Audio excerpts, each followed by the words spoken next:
To the man who took Molly Bish, does June 27th, 2000 mean anything to you? I remember it as a warm summer day. We left home, we picked up the police radio, and then we arrived at the pond. The sand truck was there. We watched, mesmerized like little children as the sand fell gently to the ground. Molly and Mom for the last time. Molly said, "Goodbye, I love you," and ran off. It was her 8th day on her new job as a lifeguard. That was the last time I saw or heard from my Molly. I have held those words wrapped around my heart to sustain it from breaking into a million broken pieces.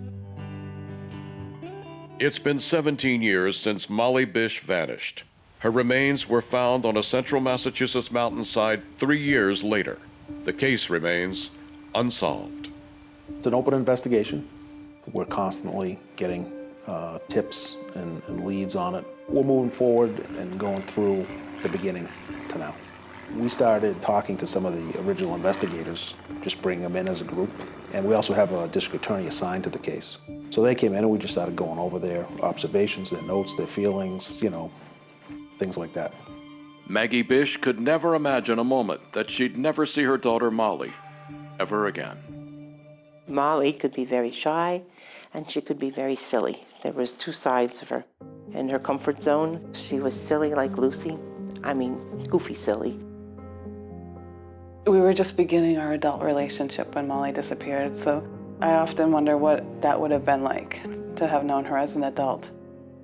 I trained Molly to get her confidence up, to learn how to do the radio checks, get the first aid out, clean the beach, check the water, look for snakes.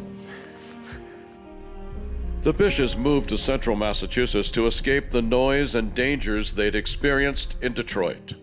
We thought it would be a safe place to raise our kids. I stayed home with my kids till Molly went to kindergarten. We made a lot of sacrifices so I could be home with them. And now I'm very grateful that I did, because I had more time with my mom. Initially, Molly's disappearance wasn't thought to be an abduction. Theories ranged from Molly running away to being somewhere with her friends. None fit the circumstances that were evident that day at Cummins Pond. My mom called and said, "Molly's not at the pond," and I said, "What are you talking about? They must be wrong." Well, it was more surreal. Didn't believe it. All these people tried to do what they could, but there was not a plan. The police didn't really know what to do. The fire department came in thinking, well, she must have drowned. They really didn't consider Molly's behaviors. People were trying to do something, but it was confusion. Going home the night that Molly disappeared, and that was probably one of the hardest nights of my life. I remember just continuing to go outside and think maybe he'll drop her off. Whoever took her or whatever is happening, maybe he'll leave her in my front yard. The Bish family had no guidance on what to do or how to cope with the stress of Molly's disappearance. I don't feel like she would run away and she was gone hiding out. I didn't have that feeling.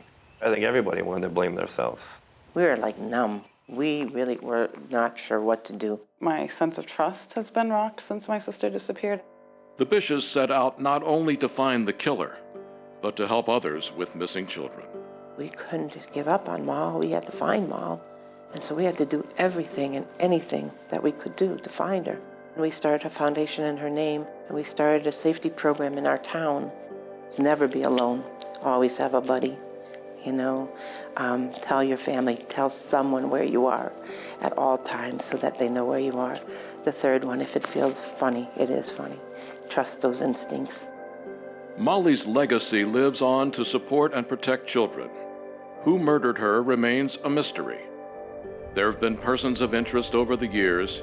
The day before Molly went missing, Maggie crossed paths with a mysterious man in a white car. To this day, he's never been identified. We pull up to the beach and there's a car parked, and I got this horrible feeling in my gut. I just stared at him. I didn't know what to do. I have nothing. I just gave him that, like a mother bear. I want you to go away, go to work. What are you doing here? And so he gave me the stare right back, which made me feel like he was bold. And I felt very uncomfortable. But I was not going to leave Molly. So what I did, I'm right almost by the car now. So I just pretend I'm getting my purse. I wasn't going to leave, but then he backs up. In addition to this composite sketch of the man in the white car, other persons of interest have been reported. A case that's been worked for 17 years, and I think technology is really going to help us out moving forward. If there's somebody out there that knows something, and it's my hope that they'll come forward at some point. If you remember something, or might have seen or overheard something, please call the Massachusetts State Police today.